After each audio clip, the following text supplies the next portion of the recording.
Radhe. Jaya Sitaram Lakshman Hanuman. Sitaram Jaya Lakshman Hanuman. Jaya Gauranitai Gauranitai Gauranitai Jaya Gauranitai. Jaya Jaya Prabhupada Prabhupada Prabhupada Jaya Jaya Prabhupada. Nitai Gaur Hari Bol Hari Bol Hari Bol Nitai Gaur Hari Bol. Gaur Premanande Hari Hari Bol. Hare Krishna. Thank you so much, Shivani, for the wonderful kirtan. And thank you everyone for joining in this Friday evening. Looks like it's going to be only Piali and me who will be, there in real. I mean, in what face, showing our faces. Everybody else is in hiding. Oh, thank you, Dhaval. Thank you. My husband feels really discouraged. He'll later really?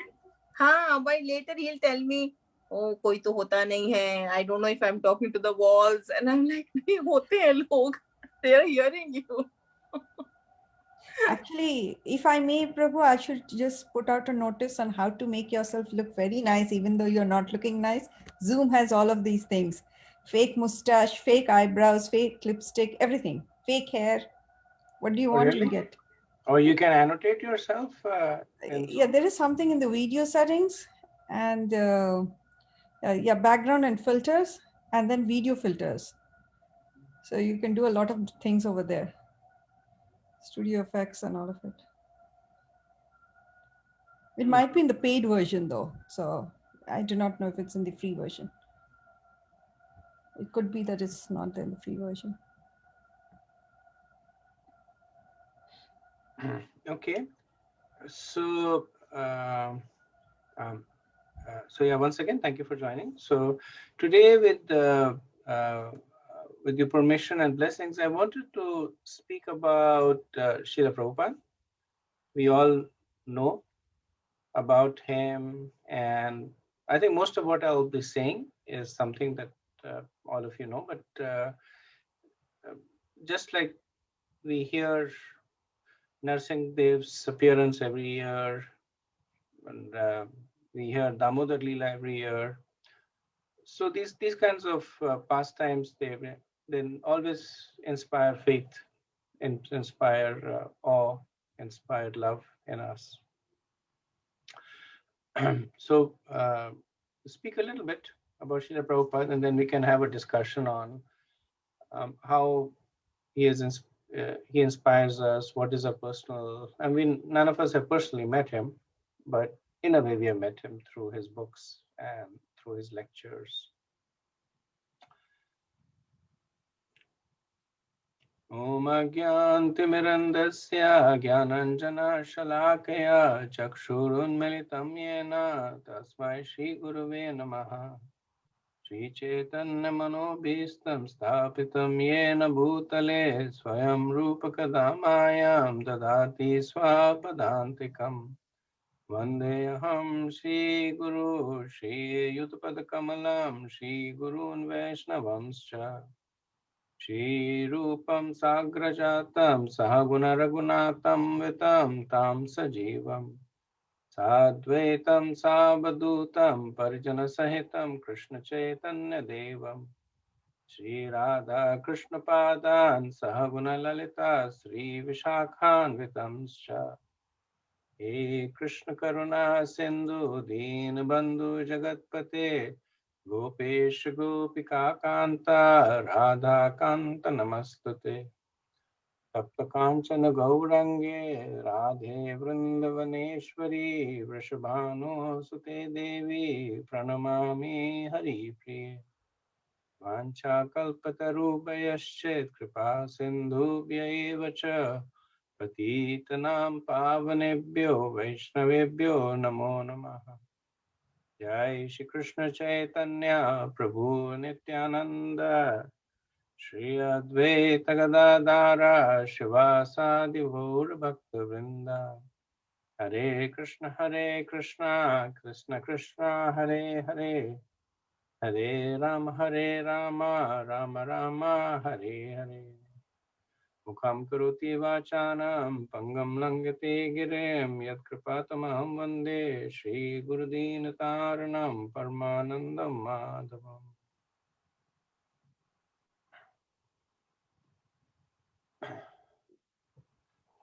So Srila Prabhupada, he appeared in 1896, September 1st, actually, according to the Western calendar.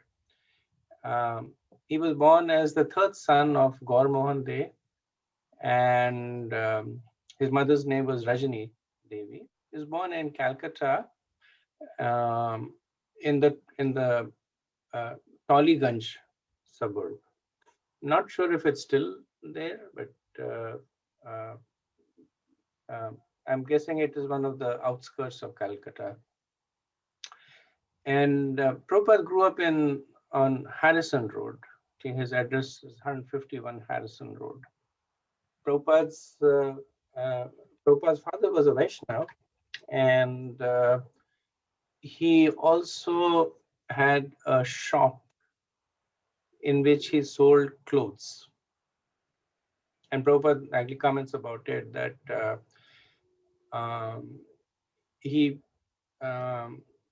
his main occupation was worshipping the deities. Everything else that he did was basically to support the worship of the deity, take care of the family in a Krishna conscious way. So he would actually be in the shop for just a short period of time. And most of the other time he was involved in some activities. Prabhupada said that he was very much attached to inviting sadhus at home.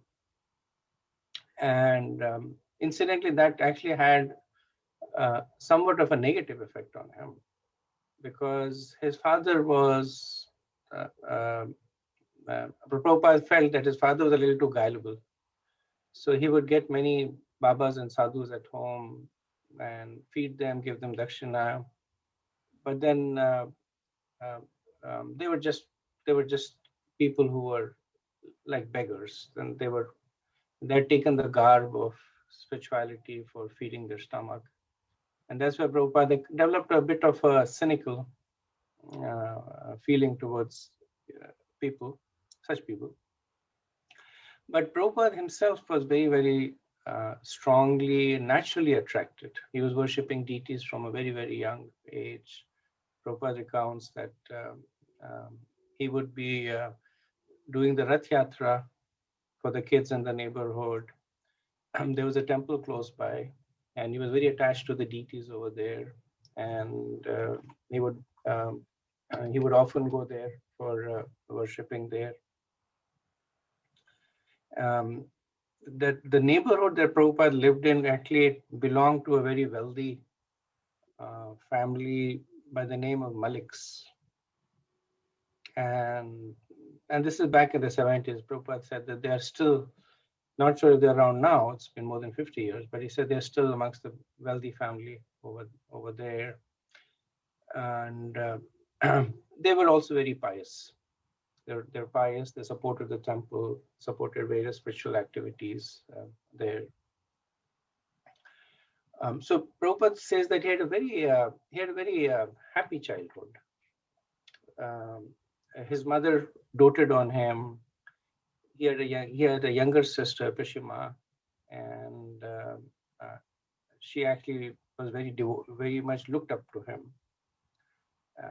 The mother was very, very affectionate to him. Prabhupada actually, he shares one incident that his parents took him to a mela, and he bought there was a toy gun over there, and he made his father buy him the toy gun, and then he said, "I have two hands, I need two toy guns." His father said, "You already have one toy gun." The Prabhupada said, then I lay down on the ground and I threw my hand and feet around until my father bought me the second gun.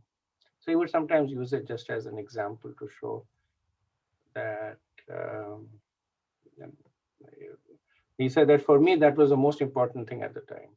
But now you look back upon it and it's ridiculous that, just for a toy gun. So he would sometimes use that as an example, that we go through life and we throw our hands and feet around for something that is so important to us. And later on we look back and we say, really?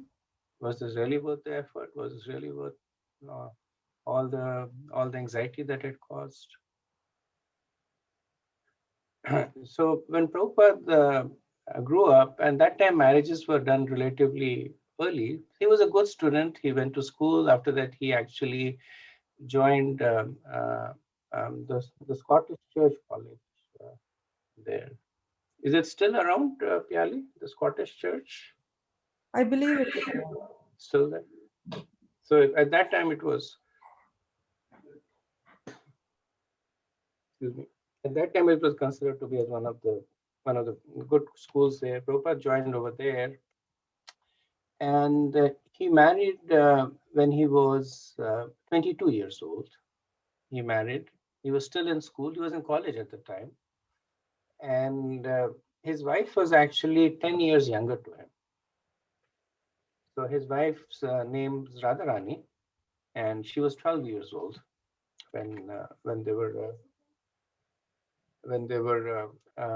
married.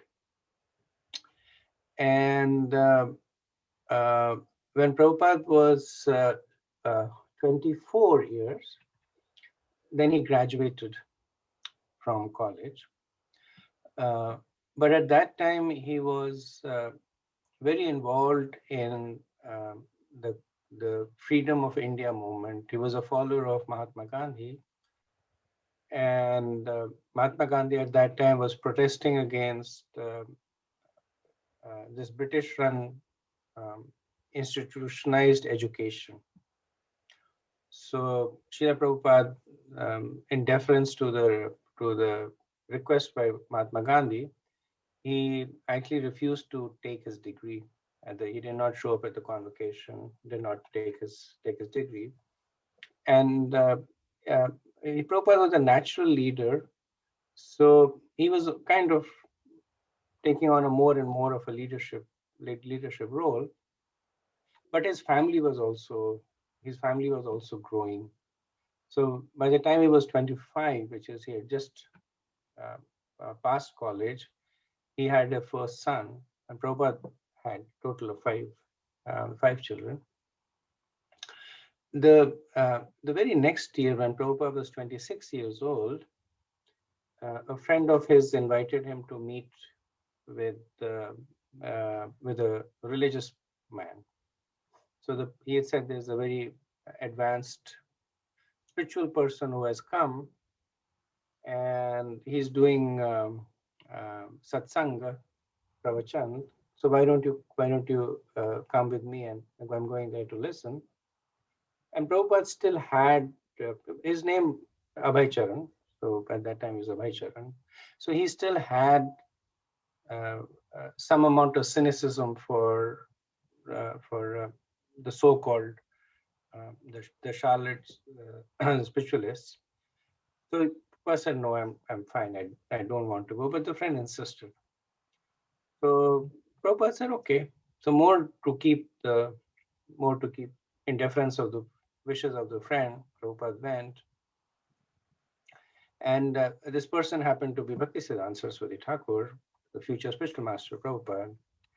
And Prabhupada was really taken in by him. So he sat, and he was so taken in that he sat through the complete lecture of Bhaktisiddhanta. And a lot of people came in and went, but he stayed there and heard him. And at one point, Srila Prabhupada raises his hand, and he asked Bhaktisiddhanta that you're talking about the revival of Vaishnavism. How can we even revive Vaishnavism when we don't really have a self-identity? We are under foreign rule. So shouldn't we first at least become independent and then revive our roots? And then Bhaktisiddhanta said that what difference will it make?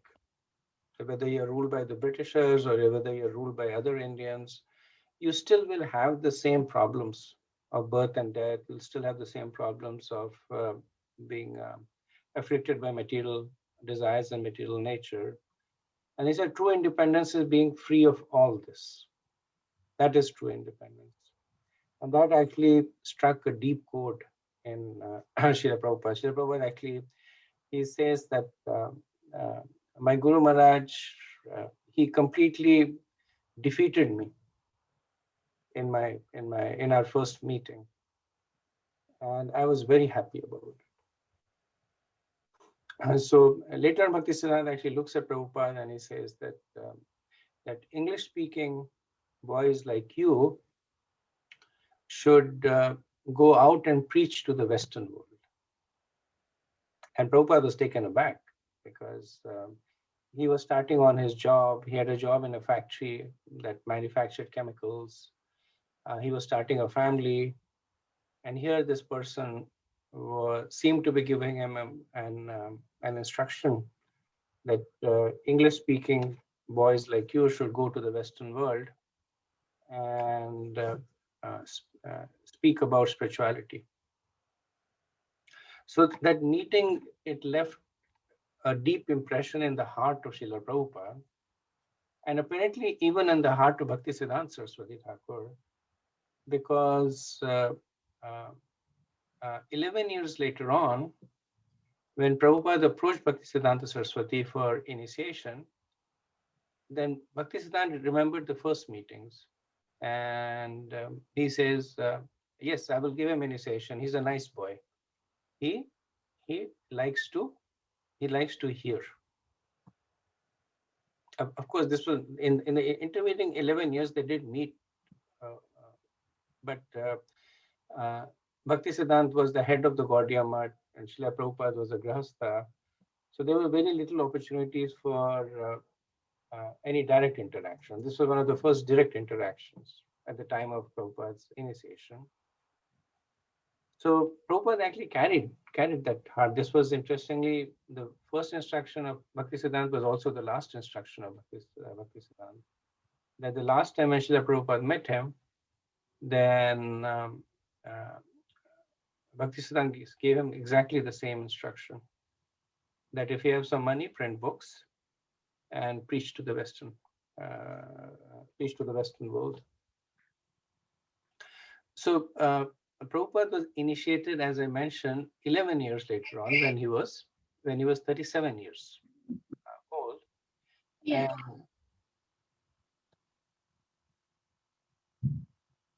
And Balaka, you want to mute yourself? Oh, sorry.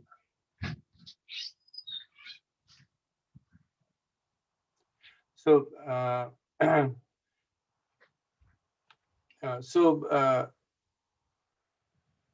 he was a Grahastha at the time, and Prabhupada at some point had moved out of Calcutta into Allahabad, and he had set up a small shop over there, what in India is generally called as a chemist shop. So he was basically giving both Ayurvedic medicines, regular Western medicines. Prabhupada was also helping the Gaudiya Math in Allahabad there. So he was an active member there. But the Math was essentially run by brahmacharis and sannyasis, and most of them were residents. But they had a lot of respect for, as they said, they had a lot of respect for Abhay Babu. Prabhupada was very active in fundraising.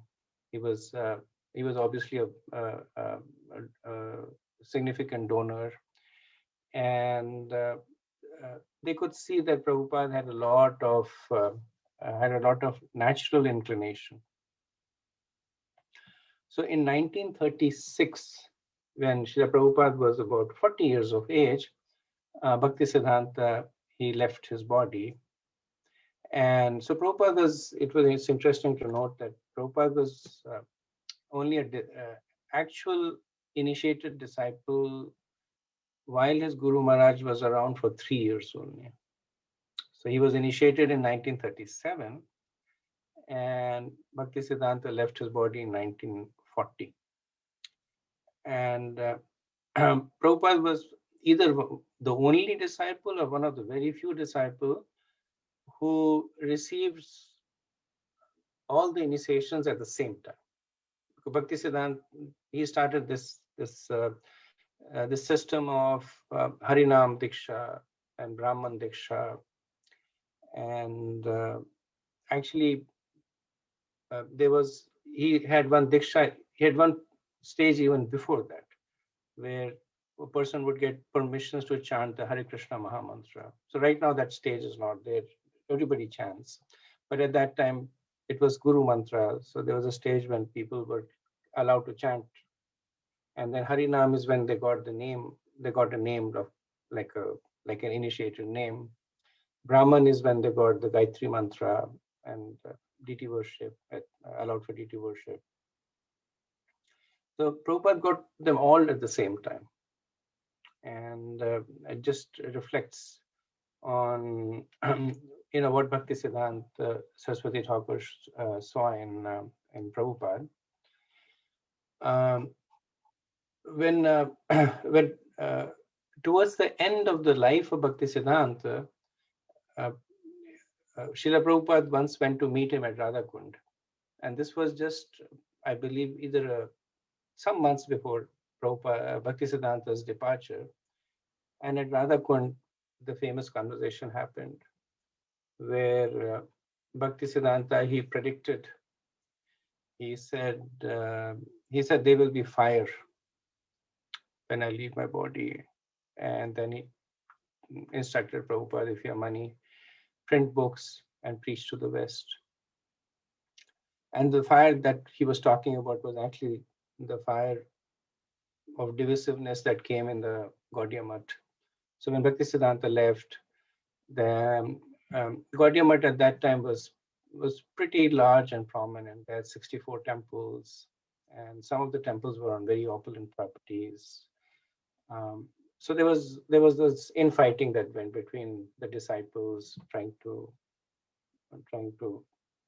who's the next acharya. So they divided it amongst them, and that's why Srila Prabhupada, for a while, he tried to serve from within Gaudiya Math, but it was difficult for him to do it. So while he was within Gaudiya Math, he started the Back to Godhead, the famous Back to Godhead magazine. He started that in 1944.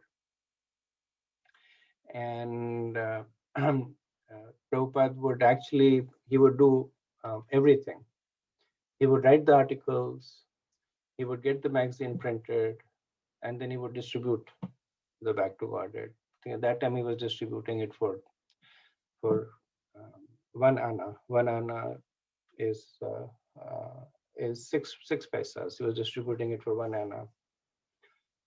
And so in 1947, Srila Prabhupada was awarded the title of Bhakti Vedanta by the Gaudiya Vaishnava Society in recognition of his erudition, his study of the scriptures.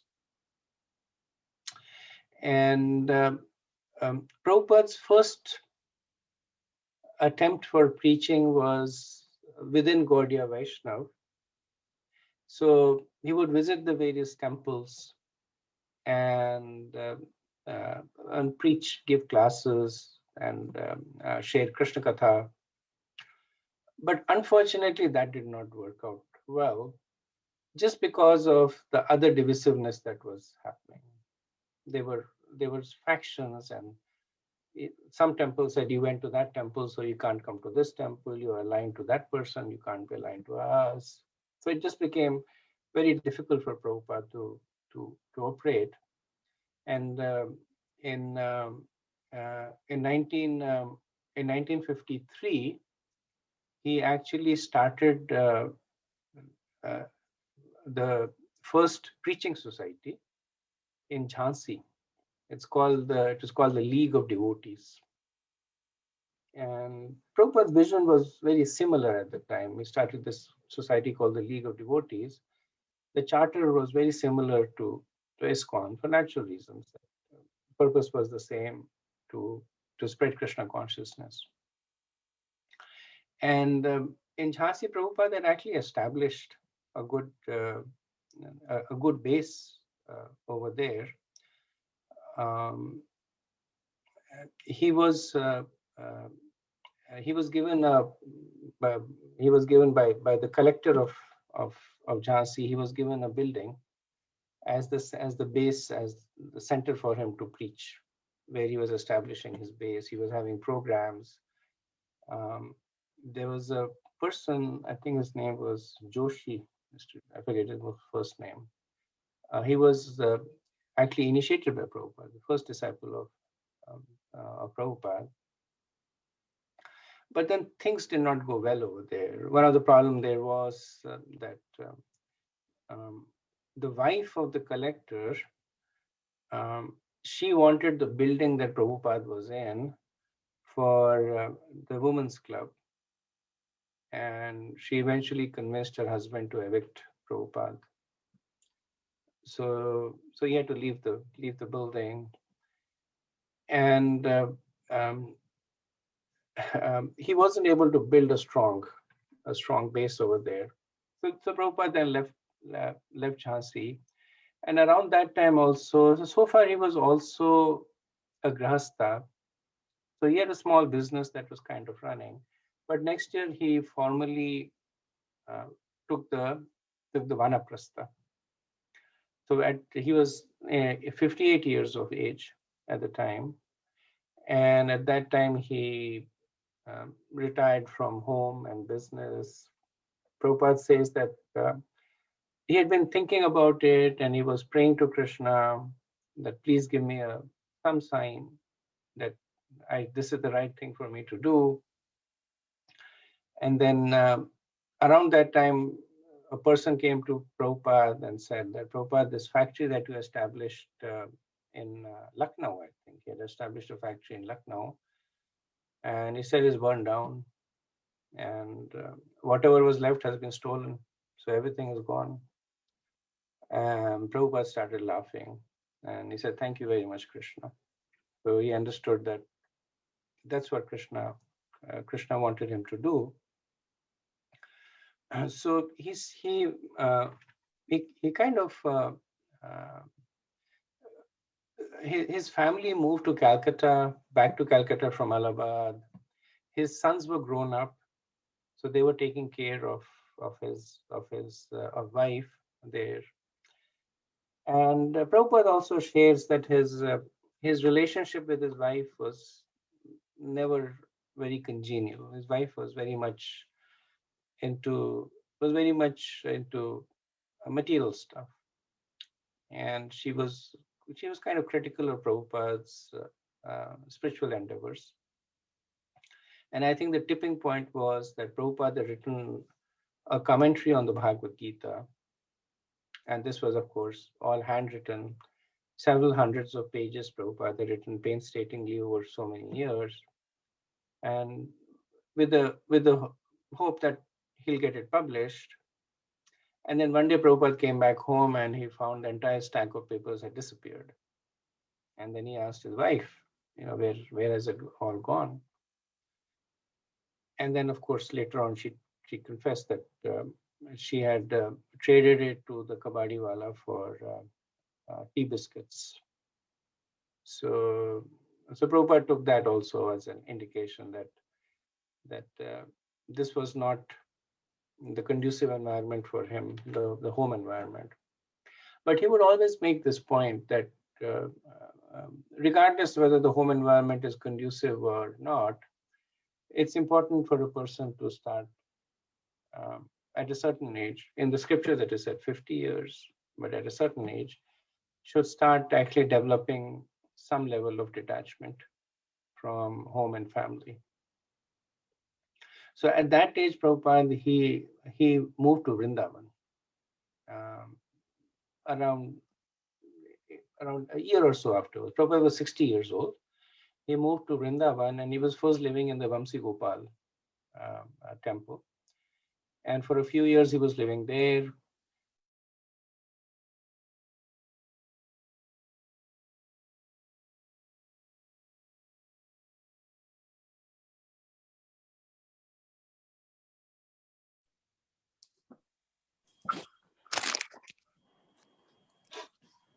Haribol, can you hear me? Yeah. No, no, Prabhu. Now we can, but for a few minutes we couldn't. Your video is freeze, looks like. Oh, really? Okay. Okay, I'll continue. I'm not sure. I see some weird things coming on the screen. That's why I was asking. But if you can hear me, I think I'll continue. I can hear you well. Yeah, he was living in the temple. That was the last thing I was just reading that his pharmacy was Prayag Pharmacy in Allahabad, and apparently Motilal Nehru and Jawaharlal Nehru used to go to that pharmacy and buy Western medicines. In Allahabad, right? Not Lucknow, Allahabad. No, his pharmacy was in Allahabad, but he had started a factory in Lucknow. Oh, okay. Okay. Where some chemical factory, I don't know the details, but he had started that factory, and that's the one that burned down. What is the pharmacy name, Mataji? Prayag. Oh, Prayag Pharmacy. Prayag Pharmacy. Thank you.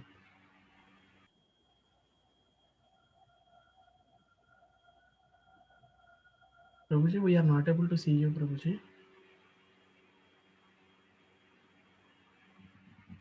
Right, the video is frozen. You can hear me though, right? Yep. Yes, Prabhuji. Okay. Okay. Yeah, I don't know the name of the pharmacy. I think, like I was saying, it's something Prayag. So when when Prabhupada was in Vrindavan, that's when he started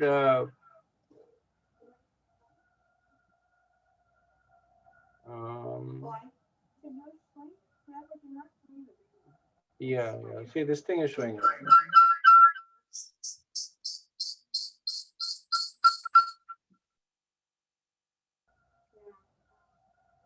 We can't hear you anymore.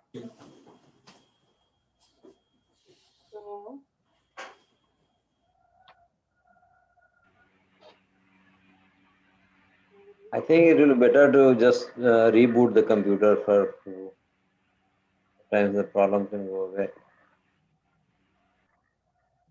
Yeah, I don't think we can hear him now.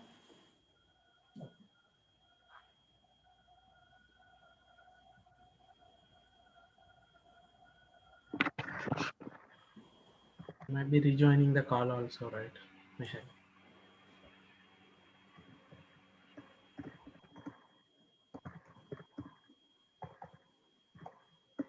I think even Indudidi is lost, right? I don't even see her lines. Yeah, Indulekha is also not there. Yeah. Then maybe it's a problem with the internet. Yeah, but Prabhuji is host, I think, probably. I think if you disconnect, we may lose everyone, I think, right? So in the meantime, I can share the Wikipedia page on Prabhupada, and we can read it until he's back online. That'd be nice. Sure. Sure, Mataji.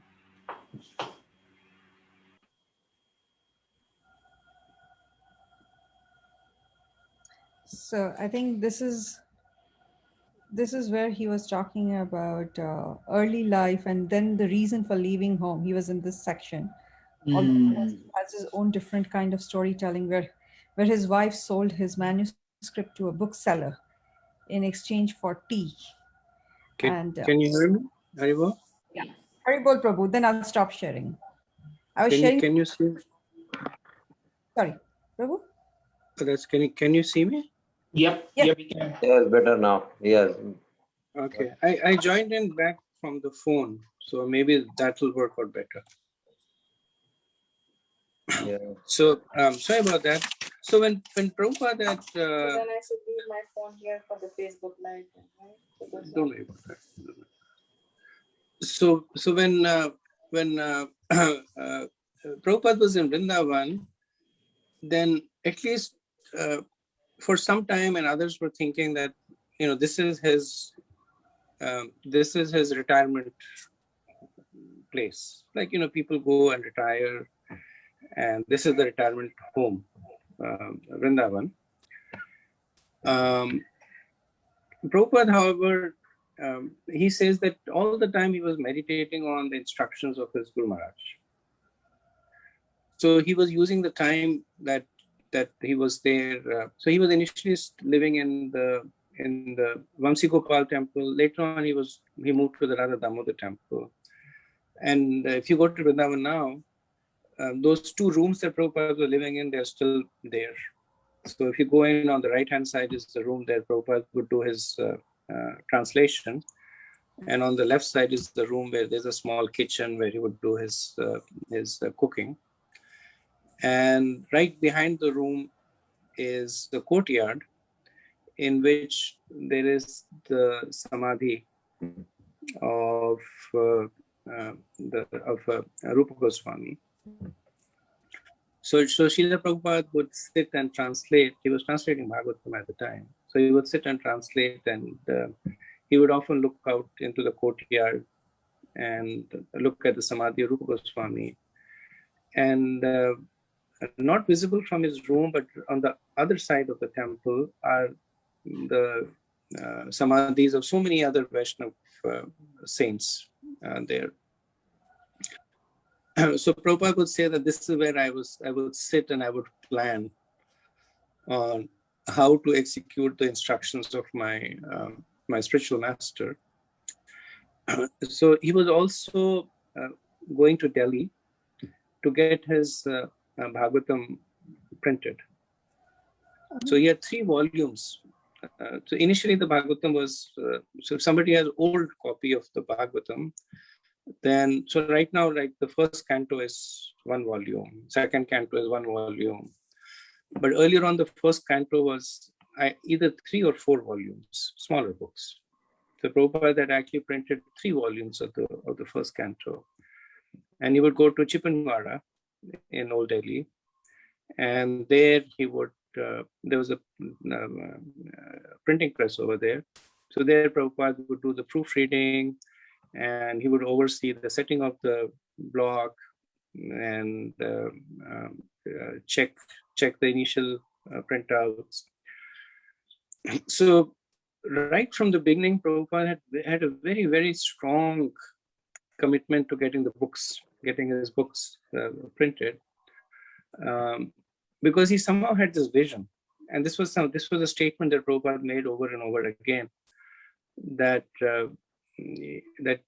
I will be remembered by my books. The biggest contribution that I have in the service of my Guru Maharaj is the books that even the Prabhupada had accomplished so much.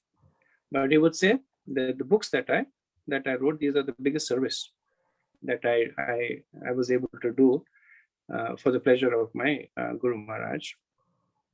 In 1960, he printed the famous Easy Journey to Other Planets. So he read about the attempts to travel to moon, and basically he gave the Vedic perspective that mechanical travel to other planets was always there, but it's not a big deal. He said, it's just mechanical travel. The real way to travel to other planets is through the cycle of performing pious activities and getting elevated there. So while Prabhupada was in Vrindavan, he also came in contact with a very wealthy owner of a shipping company, the Scindia shipping lines, Sumati Murarji.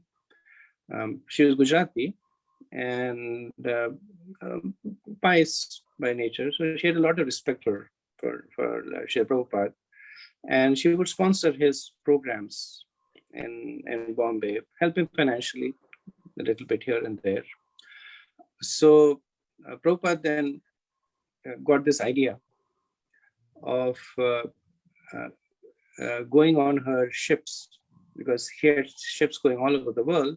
Prabhupada got this idea of going on his ships to the US. And so what Prabhupada would do was that in Vrindavan, whenever he would meet people, he would share his vision with them that India is so much to give to the rest of the world, and his desire to go and preach in the West. So he met one person, and the person said, yeah, Swamiji, my son is there in America. Anytime you want to go to America, let me know. My son is there to help you. Now, sometimes people just say like that, but Prabhupada pursued this opportunity, and he went to the consulate and he said, what's the process? So there's something called a P form that needs to be signed by the person who is ready to sponsor the visitor. So Prabhupada got the P form, filled it, gave it to this person. This person sent it to his son, who happened to be Gopal, living in Butler, Pennsylvania, Gopal Agarwal. So Prabhupada had this P form in his hand, which was basically, I guess, like a visa to come to the US. So Prabhupada then had this idea that I can go on one of the ships of Morarji, Sumati Morarji. So he went to her and he said that I have to go to the US. Can you give me a passage on my ship? And then she said, you're old. Prabhupada was already 69 at the time. She said, you're old, and these are not passenger ships. These are cargo ships. So the people who are on there, they're sailors, they're young people. The ships are not built for comfort. They're basically built for storing goods. And then she said, you'll not survive over there. That you're a sadhu, you eat strictly vegetarian food, and you live in Vrindavan, and those places, there the people eat cows, and everywhere there is meat. You have nothing to eat and nowhere to live. So she said that, I don't want your death on my head. So no. And Prabhupada is, of course, famous for his persistence. So he would go over and over again to her, and she would keep saying no and no. So the secretary of Sumati Morarji, a gentleman by name of Mr. Chokshi. So then Prabhupada went to Chokshi and said, you're close to him, close to her. So you help me make a case. And Prabhupada kind of camped out in front of her office. So finally she said, okay, you can go, but I'm warning you that this is on you. It's not on me. So in this way, Prabhupada, he got passage on Jalduta. And before going there, Prabhupada, he went to Vrindavan. He took the blessings of the deities. He went to the Vaishnavas. He took the blessings from Vaishnavas. And the ship actually, if I remember rightly, the ship set sail from actually Calcutta. It sailed from Calcutta, went down the coast of India, and then it again docked at Bombay. And then it went out from there. So the passage on the ship was difficult for Srila Prabhupada. I mean, what Sumati Morarji had said was correct. The ship was not built for passengers. And the earlier part of the trip was also very, the weather was not good. The ocean was very choppy. The Prabhupada says that he experienced what he felt were 2 heart attacks during that time, and he writes in his diary that if this happens again, I do not think I will be able to survive.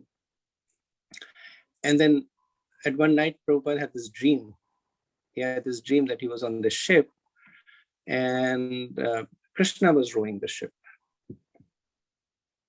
and there were other acharyas in the parampara who were there with Krishna. And Prabhupada said, then I knew everything would be okay. The next day morning, the weather became fine. The passage became much more peaceful over there. So Prabhupada actually turned 70 on the ship. He celebrated his birthday on the ship. And Prabhupada had this personality that everybody would fall in love with him. So the captain of the ship, Pandya, I think his name was Vinod Pandya, he was there with his wife on the ship, and his wife developed, I mean, she was obviously much younger to Prabhupada, but she developed a lot of maternal attraction towards Prabhupada, taking care of him, taking care of his meals. They actually celebrated his birthday with a small party on the ship.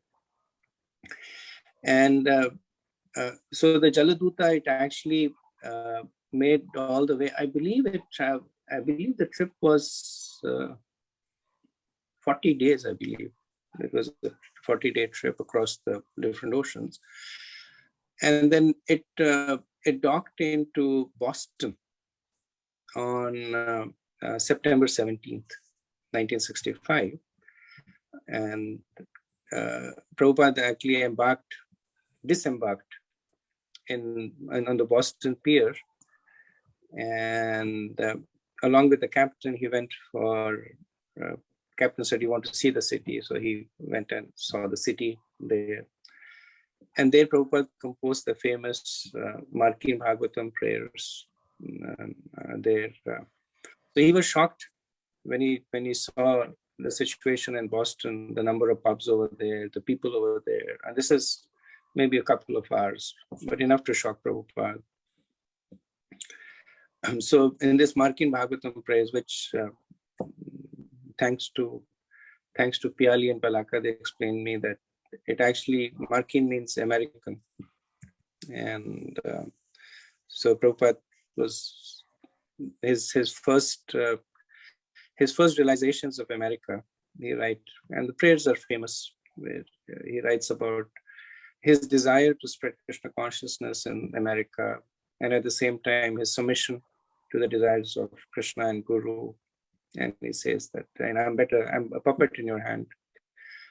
If you want to make me dance, I'll dance.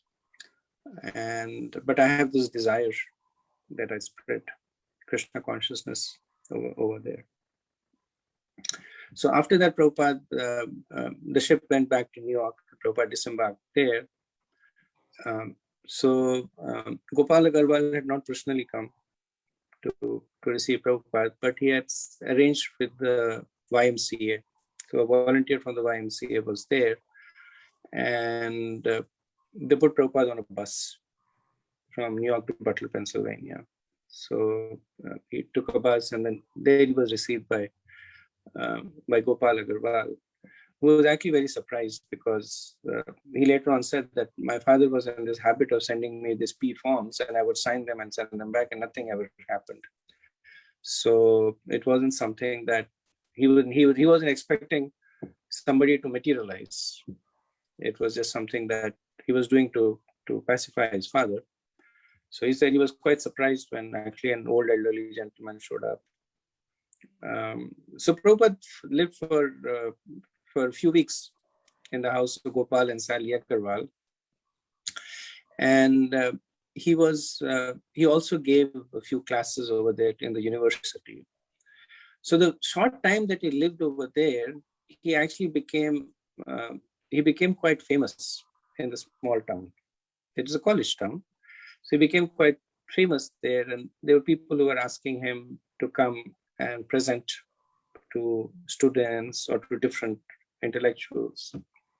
But Srila Prabhupada was not in the, and that was, we see Srila Prabhupada's mood, that anytime that he, anybody else would say that, okay, I've come to America, now I have a comfortable situation. Or I'm living in Vrindavan, now I have a comfortable situation. So he never took that as important. So 70 years old, but he was always keeping in mind that is this the best way that I'm serving Bhaktisiddhanta? And then he realized it's not going to happen in Butler, Pennsylvania. It's a small town, very few people. So he said, I have to go to New York.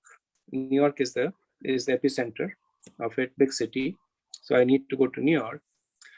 And both of them had got very attached, Gopal and Sali Agarwal. More than Gopal, Sali Agarwal became attached to Srila Prabhupada. She started considering him as his father.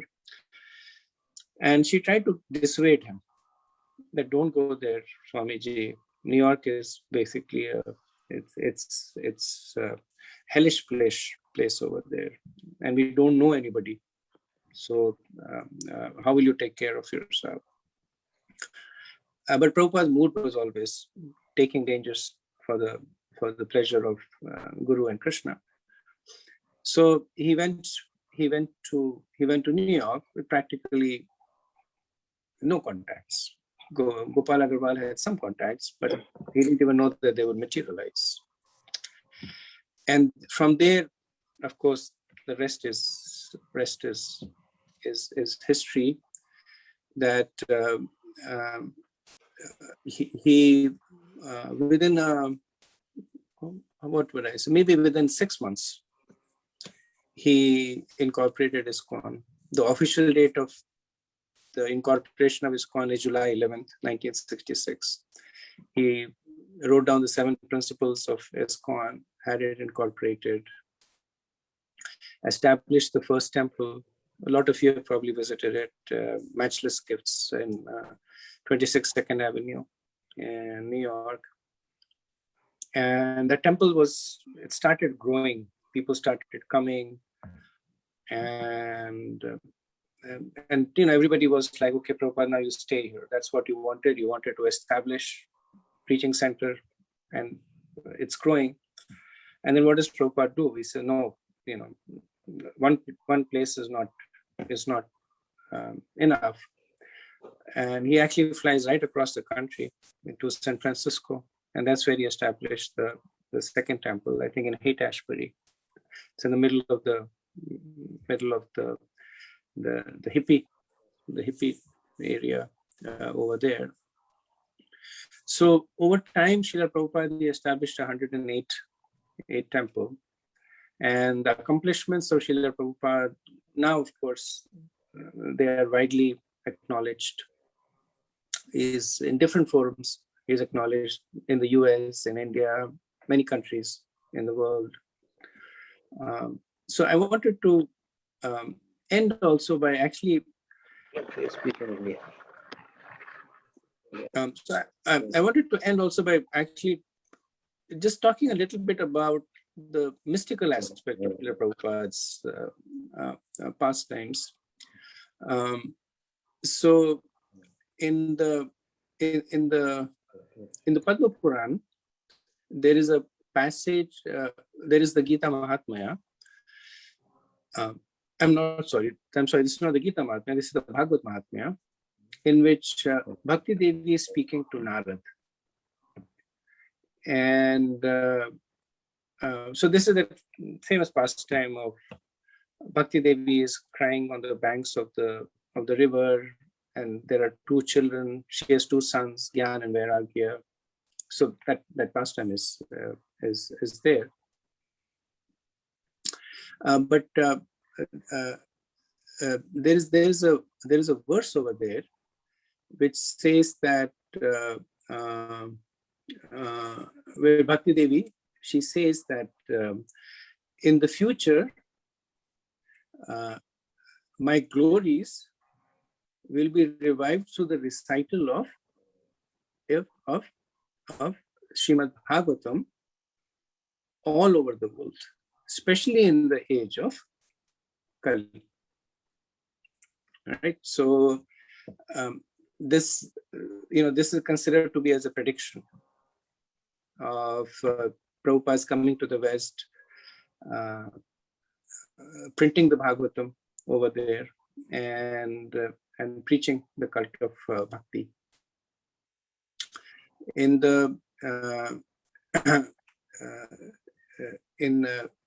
one of the statements, Lord Chaitanya he says that Ebe Nama Sankirtan Tiksha Khadak Laye Antara Sura Jivera Phelive Katiya. That taking the sharp sword of congregational chanting of the Hare Krishna mantra, I will root out and destroy the demoniac mentality in the hearts of all the conditioned soul. And then he says, Yadi papi chadi dharma dure deshayaya mora senapati bhakta yaibe tathai. That if some sinful people escape and giving up religious principles go off to far off countries, then my senapati bhakta will come at that time to give them Krishna consciousness. So the devotees consider this also as a reference to Srila Prabhupada. Sunil Prabhu, you may want to mute yourself.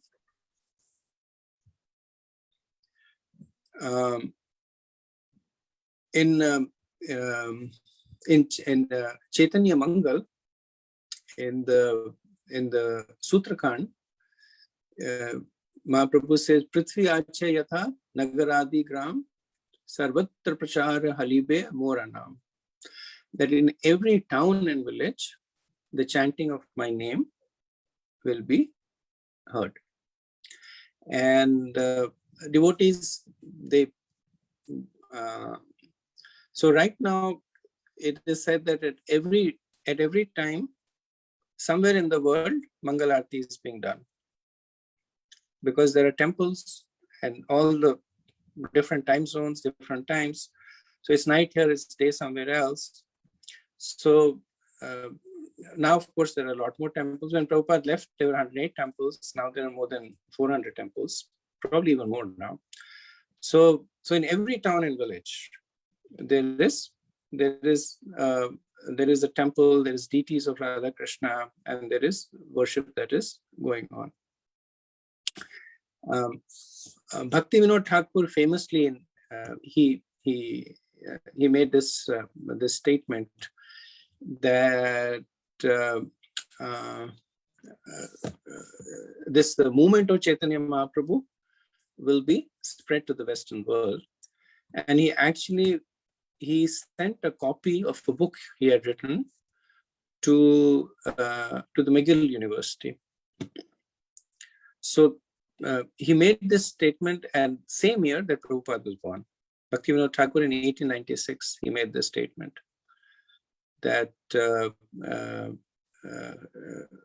in the future, this movement will flourish in the Western world.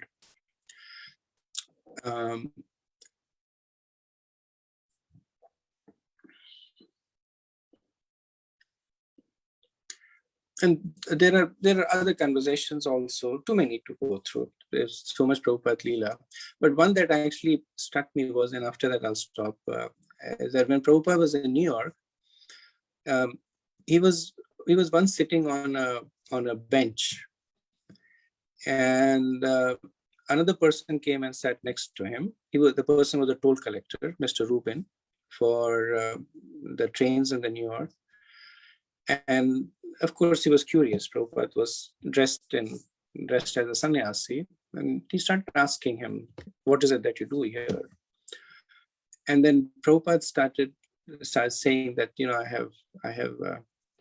I have many temples all over the world. I have many disciples who are preaching God consciousness, and the message of the Lord is being spread all over the world. And interestingly, this conversation happened in 1965. So this is when Prabhupada was, what you can say, fresh off the boat. He had no temples, he had no disciples, he had no money at the time. So it's interesting to note that Prabhupada was describing so accurately what would transpire just a few years later on. So so Prabhupada, he started in 66 when he was 66 years, when he was 70 years old. And Prabhupada left the planet in 1977. So essentially Prabhupada accomplished all this in 11 years. In 11 years, he went around the globe 14 times. He initiated, depending on how you, which count you go, anywhere between 4,000 to 6,000 disciples, established 108 temples. He translated more than 60 books. I think one of his most glorious achievement was the translation of Chaitanya Charitamrita. That he translated the 17 volumes of Chaitanya Charitamrita in less than 18 months. So we know that we were reading Chaitanya Charitamrita. It took us 2 years to read Chaitanya Charitamrita. And Prabhupada did the translation, the commentary. He did the whole thing in 18 months. And then he asked his disciples, okay, now you should print the 17 volumes. They said, okay, Prabhupada will do it. It'll take us maybe 9 months, 12 months to do it. Prabhupada said, you have 2 months to do it. And they actually did the whole thing in 2 months. So Prabhupada also established the BBT, ISKCON BBT, which is the Bhaktivedanta Book Trust, which is an independent body that is responsible for publishing.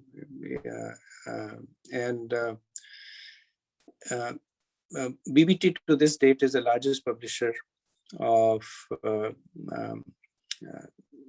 Hindu or Indian religious literature.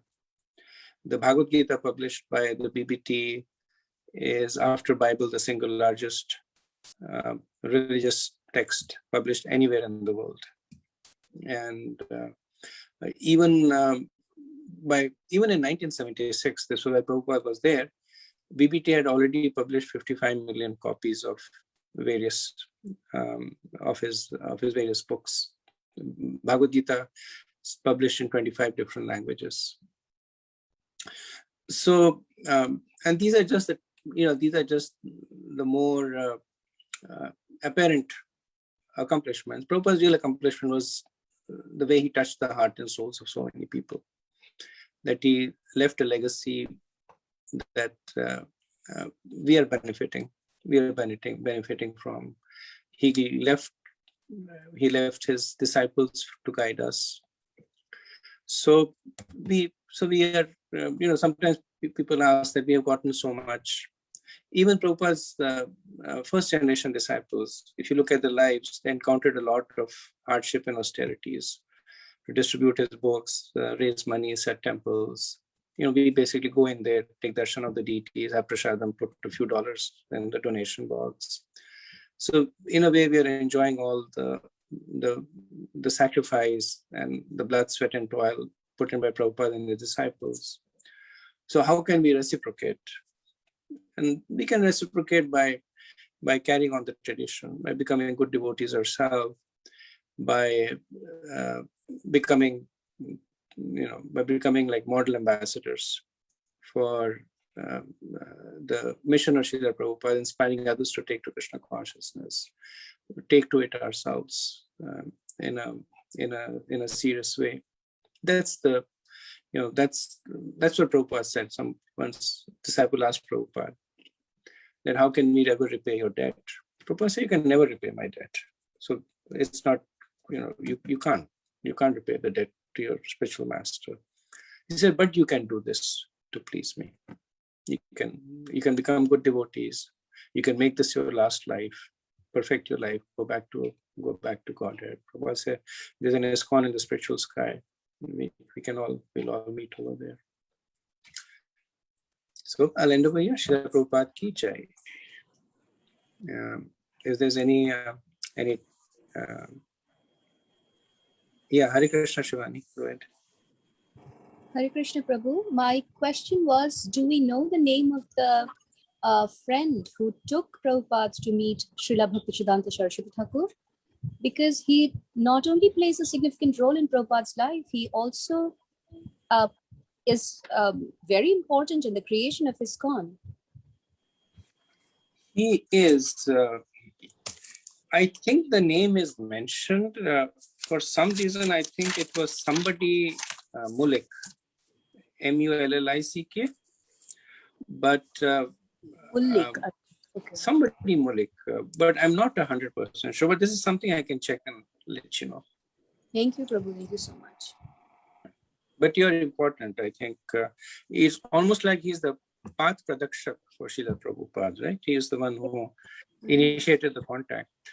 Yeah, had he not taken him to meet Bhaktisiddhanta Saraswati Thakur, he Yeah, would not have this journey. I might not have this journey, I mean. possible.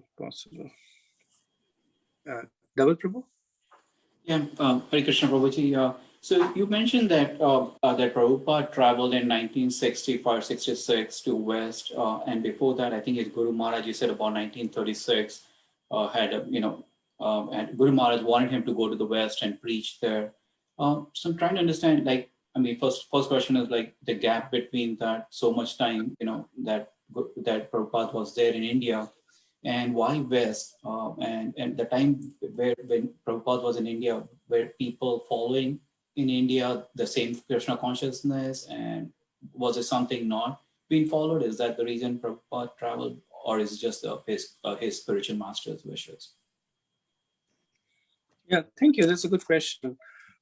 So the Gaudiya Vaishnava was actually very, very active at the time. So Vaishnavism was growing rapidly during the time that Bhaktisiddhanta was there. And Srila Prabhupada was at that time a Grahastha. So he was contributing as a Grahastha. He was giving donations and using his contacts, etc. But right from Bhakti Vinod Thakur, there was always this strong, even from Chaitanya Mahaprabhu's time, there was a strong desire to preach the glories of Vaishnavism in all corners of the world. Like Mahaprabhu makes the statement, Bhakti Vinod Thakur makes the statement. Bhaktisiddhanta actually, before Prabhupada, he sent 3 of his sannyasi disciples to England so that they could preach over there, but they were not successful. They were there for about a year or so. And they initiated Lord Zetland. One person he wasn't really initiated, he became favorable, but it wasn't much success there. So Srila Prabhupada could understand that this is the heart's desire of Bhaktisiddhanta: print books and preach to the West. One of the reasons also this was important was because if you notice in Prabhupada's life that when ISKCON was established a little bit in the US, he went back to India to preach. And the reason he said was that it was probably more prominent at that time. It's still there in India, but he said that that Indians are in this frame of mind that they don't value their own tradition and culture, but they want to follow the West. So he said that if this is presented to them from the West, there will be more acceptance. And that was actually factually what happened, because we see that Prabhupada, before he went to US, he tried so hard, League of Devotees and various, and did not get much traction.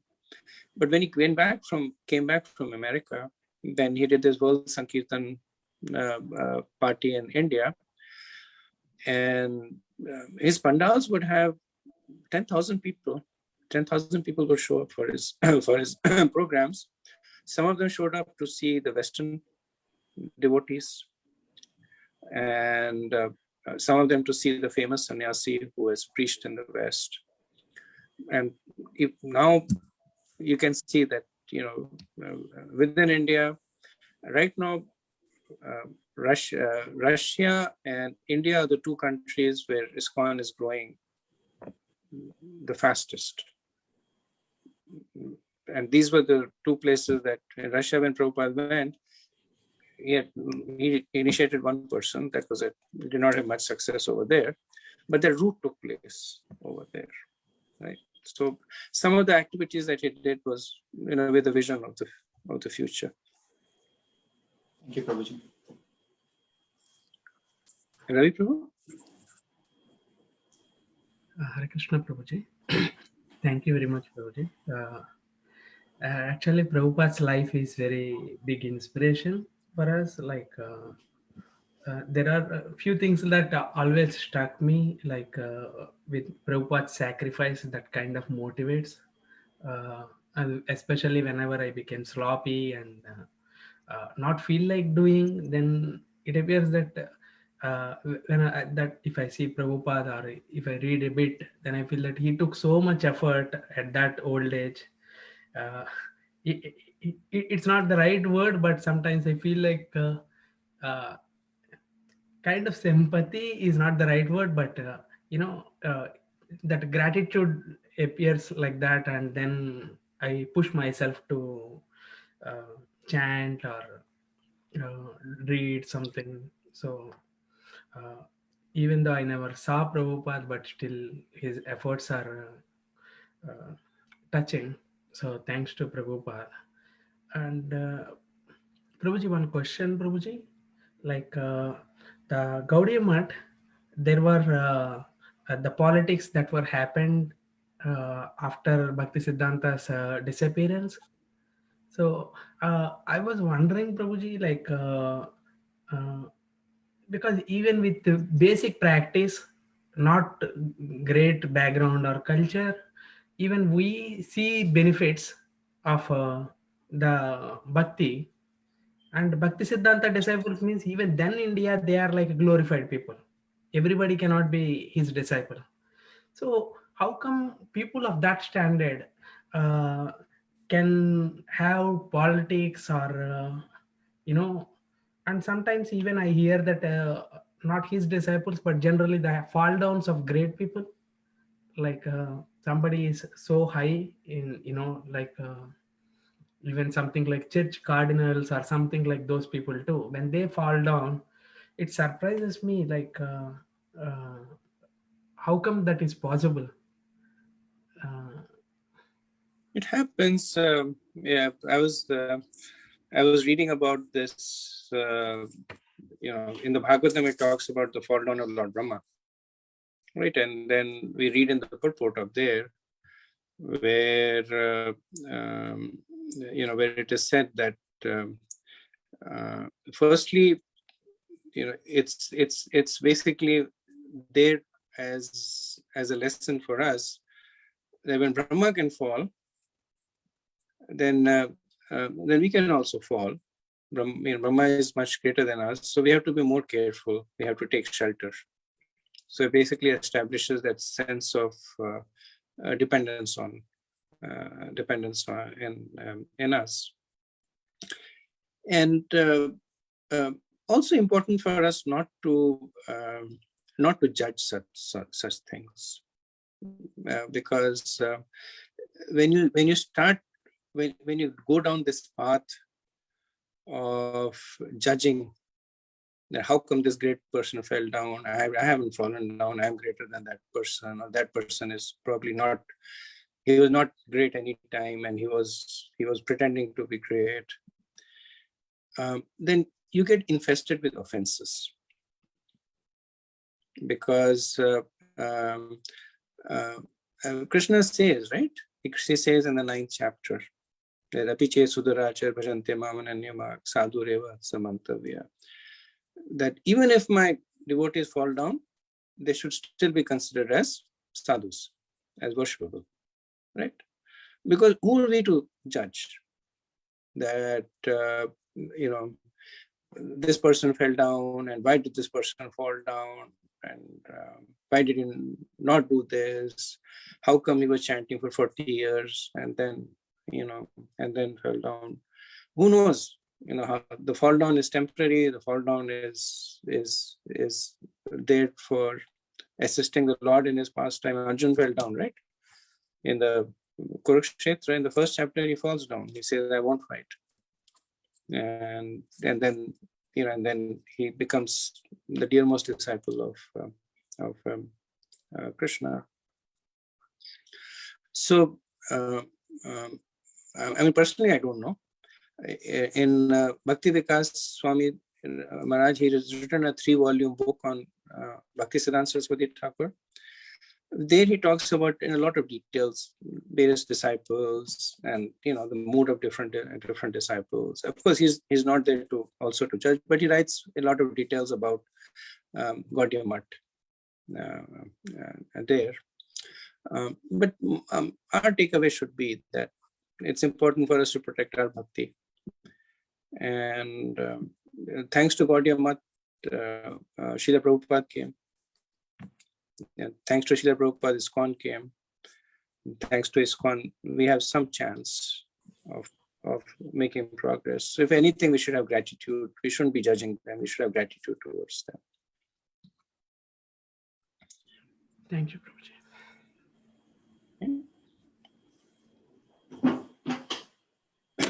Okay, Piali?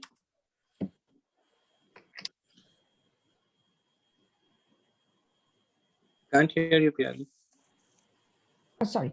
Are all Srila Prabhupada's lectures and original lectures of what he had spoken and what was recorded, are they available on Veda-based, Prabhu? Yes. Veda base is pretty comprehensive.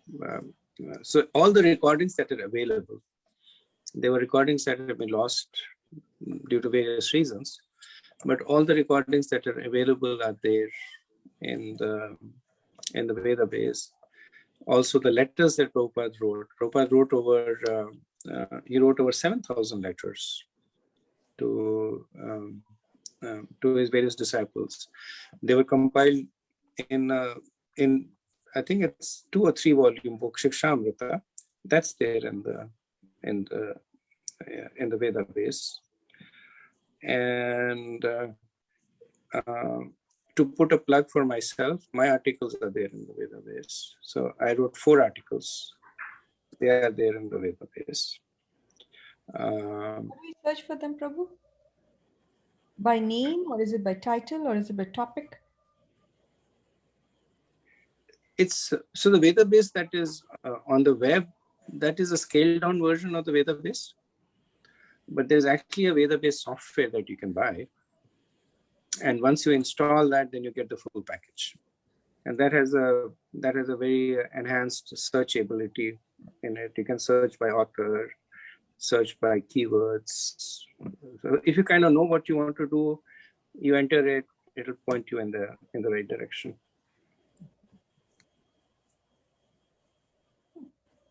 And there is ISKCON Desire Tree also. Even there, you can go and check the audio section. You can listen to many of his lectures. The Veda base is promoted by the BBT. That's why I thought it is only in the Veda base, but thank you for the other reference too. There are many, ISKCON Desire Tree, of course, is a bona fide site. It's run by the devotees of the Chopati temple. But there are many websites run by Prabhupada disciples. And as far as I know, there's no copyright on Prabhupada lectures, etc. So they do, you'll see at many places Prabhupada's lectures, etc. But as you're saying, the Veda base that's published by BBT, that's considered to be the authentic, authorized, comprehensive source of books. So initially it was Prabhupada, and then it became Prabhupada and disciples of Prabhupada. So it has writings by books written by Burijan Prabhu, books written by different Shivaram Maharaj, different disciples of Prabhupada also. Haribol Balaka. Haribol Prabhu. Prabhu, I had a question. This is something, looking offbeat, but this question. Recently, Gaudiya Math, they actually allowed I don't know, because of some of the patients had COVID and they needed like proteins and stuff like that, so they allowed meat eating in the mutt for the first time. So what is your take on that? Was that, I mean, correct or? I wasn't aware. I wasn't aware of that. That they Yeah, I were mean, I allowing. just recently found just a couple of days back. So, I mean, it was Oh. quite surprising for me also. Like, So Prabhupada had a very interesting view about vegetarianism, right? He said it's a means to an end, not an end in itself. And sometimes people, Prabhupada, once a person came to to Prabhupada and said to Prabhupada, I've never eaten meat. I've never even tasted meat in my entire life. And I'm a strict vegetarian. And then Prabhupada said that even pigeons are vegetarians. So, just being a vegetarian doesn't mean anything, right? It's a means to an end. Unless that end is being achieved, it does not add a lot of value. Some people become very extremely fanatical about the supporting angas, but they lose the sight. Like in the Nectar of Instruction, it said, right?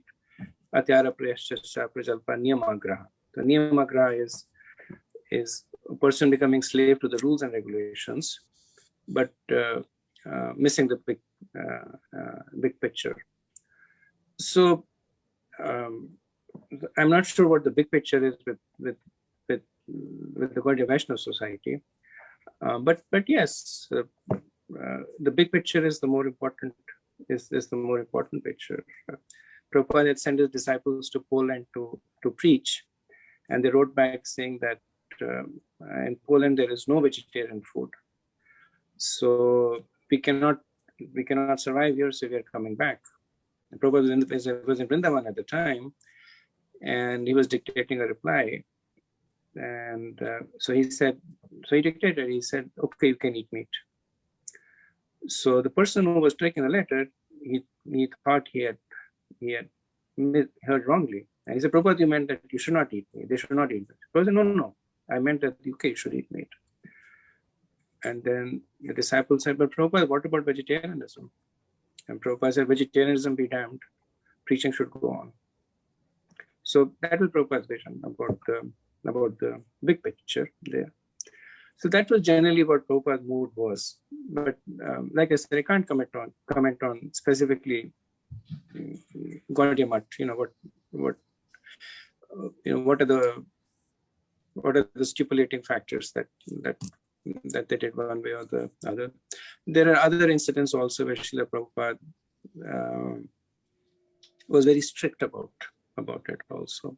Like he talks about when he was a child and he had, I believe he had measles or chicken pox or something like that. And the doctor, he was at a point where he was close to dying. And the doctor basically would come and ask his mother that you should give him chicken broth. And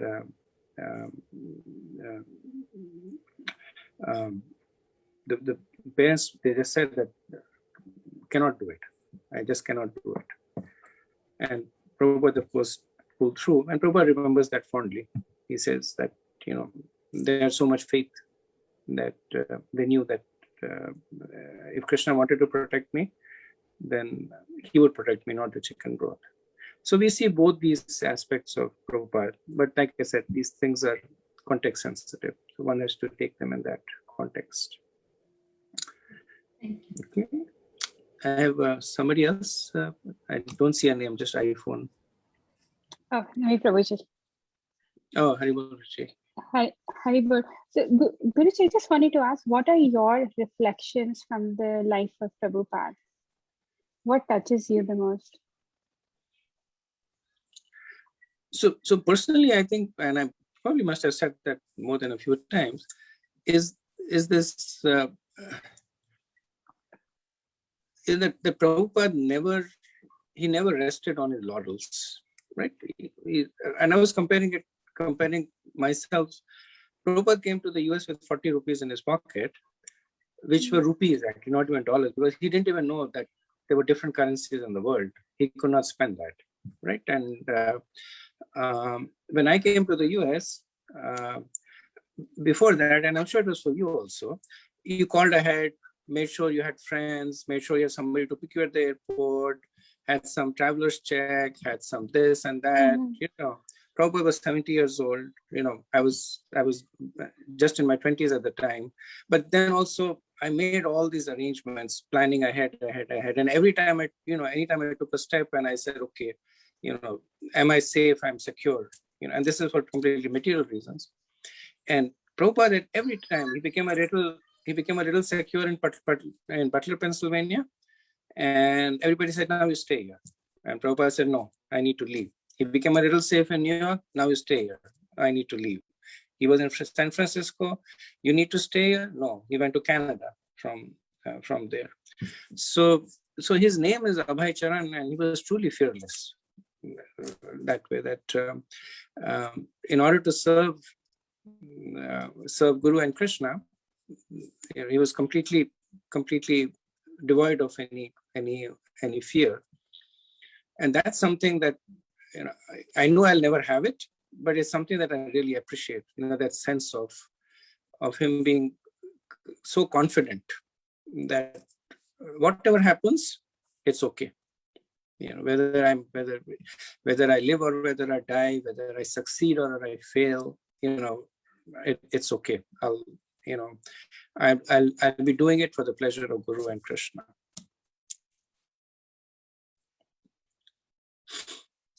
So yeah, thank you for asking that.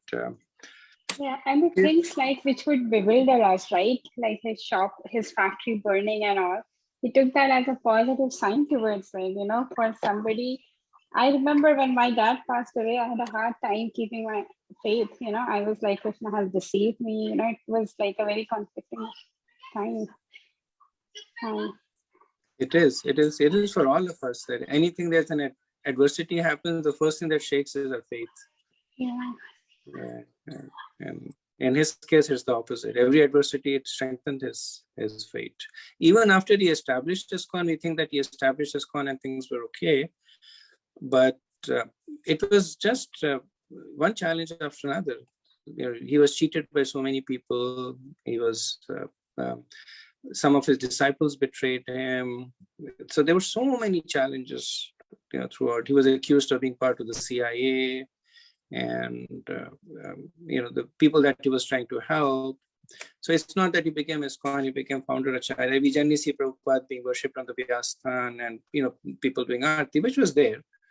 But behind that, there was so much of struggles. If you read Shikshamrita, then you get a glimpse of all the struggles that Prabhupada was going through, but still maintaining his Krishna consciousness. His health was such a big challenge. You know, one of his disciples said that they went to Prabhupada's room and Prabhupada reached inside his mouth and he said, "You take this and throw it away." And he opened his hand and he saw that it was a tooth. And it was not just the tooth, but right till the root of the tooth. And he said, "Prabhupada, this is your tooth." He said, yeah, it's been paining me for a while. And now I'm glad it's out. And Prabhupada never mentioned a word about it, that his tooth was gradually decaying and it reached a point. So his body was giving him pain, and outside there were challenges. So in all these adversities, it was interesting, that inspiring more than interesting, how Prabhupada was able to be a beacon of hope and faith for everybody. Okay, thank you. Abhay, yeah. So yeah, Abhay Charan. So we'll chant one round, a little bit more time. So I just wanted to make a comment. Just, you know, today Priyanka and I were talking, and we were saying that Narayani Mataji has exactly the same fearlessness. You know, the way she travels, and she doesn't have any money. She doesn't have any, you know, big bank accounts or anything, but she has so much faith in Giriraj that, you know, oh, he'll take care. She'll have, you know, whatever her friends or someone, you know, helping her out. And You're which right. is Yeah, we see reflections of that in Prabhupada's disciples. in all the The disciples. Yeah. same sense of fearlessness. Yeah. Such an amazing amount of faith they have. Srila Prabhupada ki jai. So we'll chant one round. Jai Shri Krishna Chaitanya Prabhu Nityananda Shri Advaita Gadadhar Shivasa Hare Krishna Hare Krishna Hare Ram, Hare Ram, Ram Ram, Hare Hare. Hare Krishna, Hare Krishna, Krishna Krishna, Hare Hare, Hare Ram, Ram Ram, Hare Hare. Hare Krishna, Hare Krishna Hare Krishna Krishna Krishna Hare Ram Ram, Hare Hare Hare. Hare Krishna, Hare Krishna, Krishna Krishna, Hare Hare, Hare Ram, Ram Ram, Hare Hare.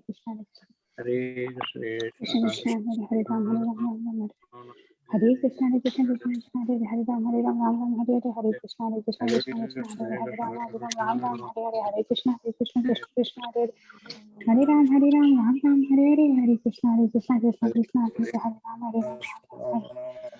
Hare Krishna, Krishna Krishna, Hare Hare Ram, Ram Ram, Hare Krishna, Krishna Krishna, Hare Hare Ram, Ram Ram, Hare Hare. Hare Krishna, Krishna Krishna, Hare Hare Ram,